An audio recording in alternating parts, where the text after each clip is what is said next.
হে মা জগদম্বিকে, তুমি সর্বময়ী বিশ্বের ঈশ্বরী, বিশ্ব সংসারের আশ্রয় স্বরূপা, এই অখিল ব্রহ্মাণ্ডে সর্বময়ী কর্ত্রী।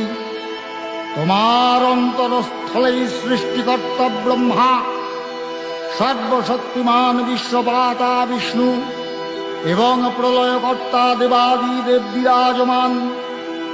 তুমি দেবগণের আধার স্বরূপা, দেবতাদের ও পিতৃলোকের পরম তৃপ্তিদায়ক স্বাহা সধা হব্য ও কব্যরূপে প্রকাশমানা।